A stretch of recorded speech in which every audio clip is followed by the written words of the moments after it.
सादर नमस्ते भाइयों बहनों। कहानी मुंशी प्रेमचंद जी की सत्याग्रह। आहार कितना ही सूक्ष्म हो फिर भी आहार आहार ही है। उठे मिठाई निकाली पर पहला ही लड्डू मुंह में रखा था कि देखा खोमचे वाला तेल की कुप्पी जलाए कदम बढ़ाता चला आ रहा है। उसके पहुंचने के पहले मिठाई का समाप्त हो जाना अनिवार्य था। एक साथ दो चीजें मुंह में रखी अभी चुगला ही रहे थे कि वो निशाचर 10 कदम और आगे बढ़ाया। एक साथ 4 चीजें मुंह में डाली और अध कुचली ही निगल गए। अभी 6 अदद और थी और खोमचे वाला फाटक तक आ चुका था। सारी की सारी मिठाई मुंह में डाल ली। अब ना चबाते बनता है ना उगलते। वो शैतान मोटर कार की तरह कुप्पी चमकाता हुआ चला ही आता था। जब वो बिल्कुल सामने आ गया तो पंडित जी ने जल्दी से सारी मिठाई निगल ली। मगर आखिर आदमी ही थे, कोई मगर तो थे नहीं। आंखों में पानी भर आया, गला फंस गया, शरीर में रोमांच हो आया, जोर से खांसने लगे। खोमचे वाले ने तेल की कुप्पी बढ़ाते हुए कहा, ये लीजिए देख लीजिए। चले तो हैं आप उपवास करने, पर प्राणों का इतना डर है, आपको क्या चिंता, प्राण भी निकल जाएंगे तो सरकार बाल बच्चों की परवस्ती करेगी। पंडित जी का क्रोध तो ऐसा आया कि उस पाजी को खरी खरी सुनाऊं, लेकिन गले से आवाज ना निकली। कुप्पी चुपके से ले ली और झूठ मूठ इधर उधर देख कर लौटा दी। खोमचे वाला बोला, आपको क्या पड़ी जो चले सरकार का पक्ष करने। कहीं कल दिन भर पंचायत होगी तो रात तक कुछ तय होगा, तब तक तो आपकी आंखों में तितलियां उड़ने लगेंगी। ये कहकर वो चला गया और पंडित जी भी थोड़ी देर तक खांसने के बाद सो रहे। दूसरे दिन सवेरे ही व्यापारियों ने मिसकौट करनी शुरू की। उधर कांग्रेस वालों में भी हलचल मची। अमन सभा के अधिकारियों ने भी कान खड़े किए। ये तो इन भोले भाले बनियों को धमकाने की अच्छी तरकीब हाथ आई। पंडित समाज ने अलग एक सभा की और उसमें ये निश्चय किया कि पंडित मोटेराम को राजनीतिक मामलों में पढ़ने का कोई अधिकार नहीं। हमारा राजनीति से क्या संबंध। गरज सारा दिन इसी वाद विवाद में कट गया और किसी ने पंडित जी की खबर ना ली।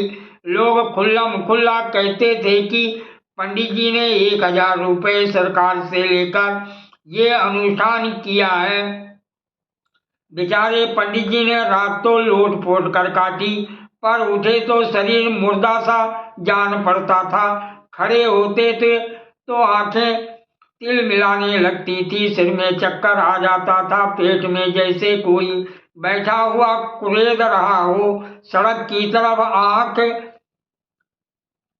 लगी हुई थी कि लोग मनाने तो नहीं आ रहे हैं। संध्या उपासना का समय इसी प्रतीक्षा में गया।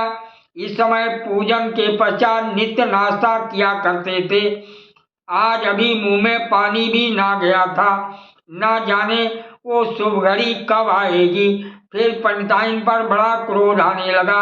आप तो रात को भरपेट खाकर सोई होंगी, इस वक्त भी जलपान कर ही चुकी होंगी, पर इधर भूल कर भी ना झांका कि मरे या जीते हैं। कुछ बात करने ही के बहाने से क्या थोड़ा सा मोहन भोग बनाकर न ला सकती थी।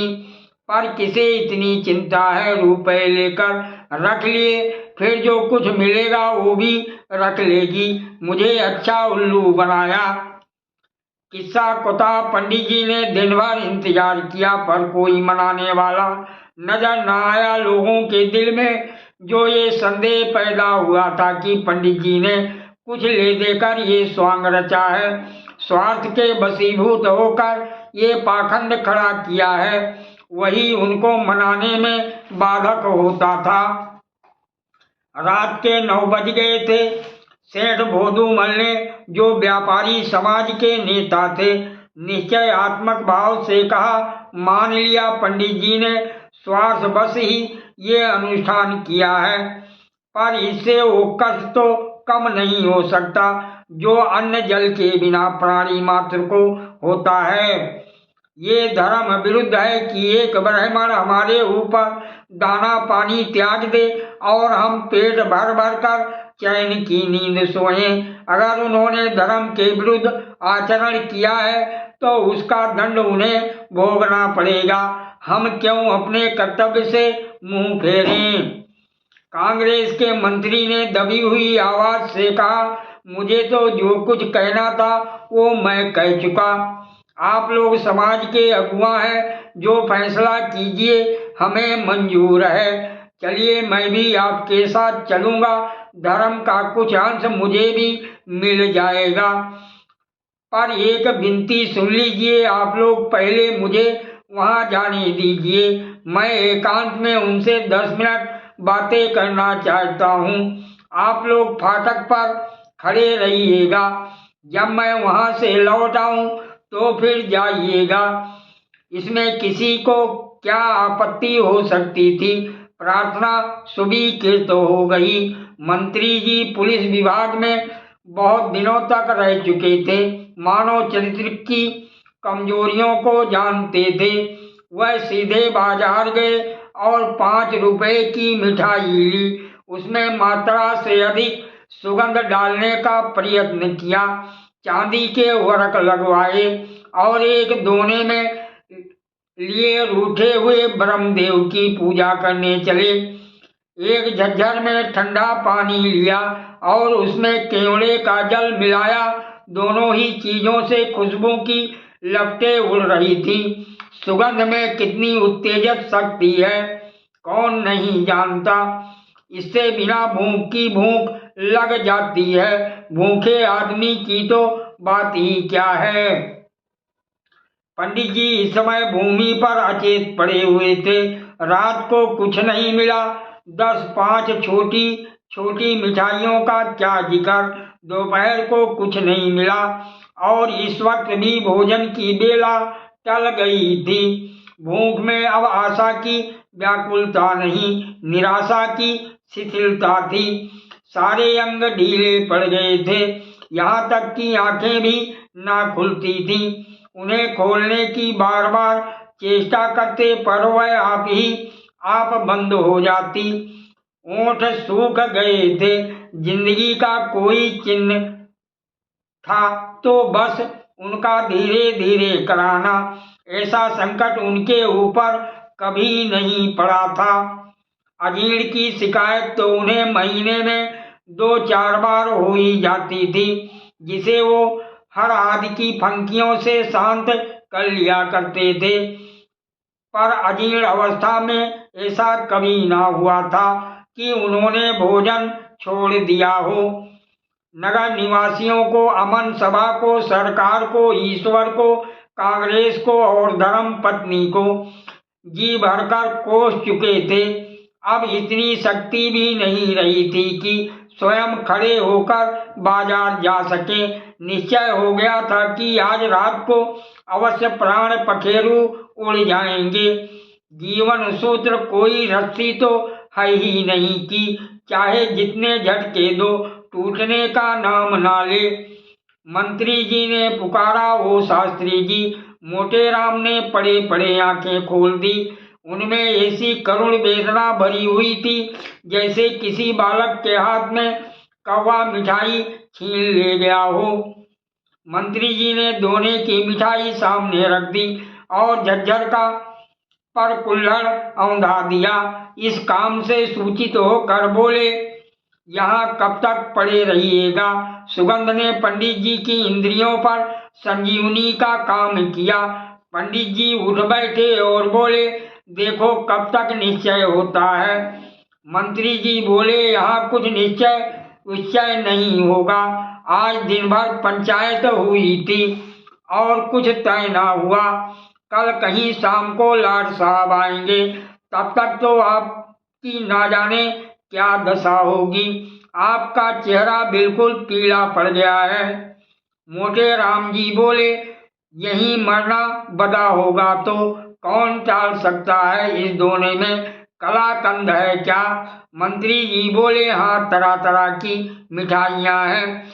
एक नातेदार के यहाँ बैना भेजने के लिए विशेष रीति से बनवाई है। मोटे राम जी बोले, जभी इनमें इतनी सुगंध है, जरा दोना खोलिए तो। मंत्री जी ने मुस्कुराकर दोना खोल दिया और पंडित जी नेत्रों से मिठाइयाँ खाने लगे। अंधा आंखें पाकर भी संसार को ऐसे तृष्णापूर्ण नेत्रों से ना देखेगा। मुंह में पानी भर आया। मंत्री जी ने कहा, आपका व्रत ना होता तो 2-4 मिठाइयाँ आपको चखाता। 5 रुपए शेर के दाम दिए हैं।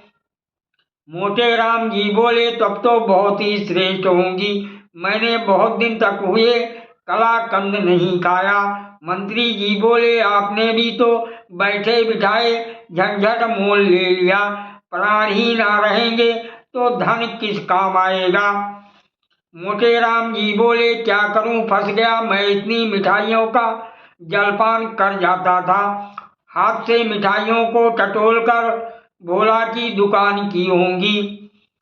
मंत्री बोले, चखिए तो 2-4। मोटे राम ने कहा, क्या चखूं, धर्म संकट में पड़ा हूं। मंत्री जी बोले, अजी चखिए भी, इस समय जो आनंद प्राप्त होगा वो लाख रुपए में भी नहीं मिल सकता। कोई किसी से कहने जाता है क्या।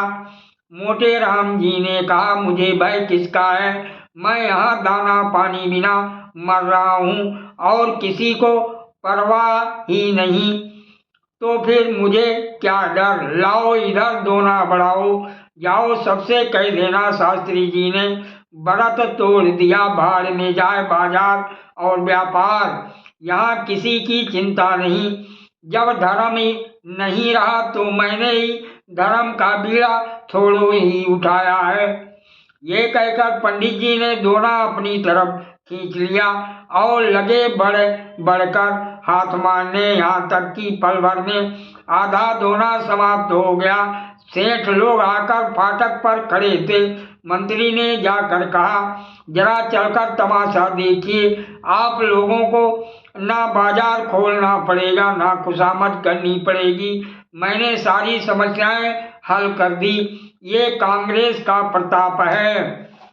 चांदनी छिटकी हुई थी। लोगों ने आकर देखा पंडित जी मिठाई ठिकाने लगाने में वैसे ही तन्मय हो रहे हैं जैसे कोई महात्मा समाधि में मगन हो। भोदूमल ने कहा, पंडित जी के चरण छूता हूँ, हम लोग तो आ ही रहे थे, आपने क्यों जल्दी की। ऐसी जुगत बताते कि आपकी प्रतिज्ञा भी ना टूटती और कार्य भी सिद्ध हो जाता। मोटे राम जी बोले, मेरा काम सिद्ध हो गया। ये अलौकिक आनंद है जो धन के ढेरों से नहीं प्राप्त हो सकता। अगर कुछ श्रद्धा हो तो इसी दुकान की इतनी ही मिठाई और मंगवा दो। हम ये कहाँ भूल गए कि मंत्री जी को मिठाई लेकर मैदान में आते समय पुलिस के सिपाही को 4 आने पैसे देने पड़े थे। ये नियम विरुद्ध था, लेकिन मंत्री जी ने इस बात पर अड़ना उचित ना समझा। सादर प्रणाम।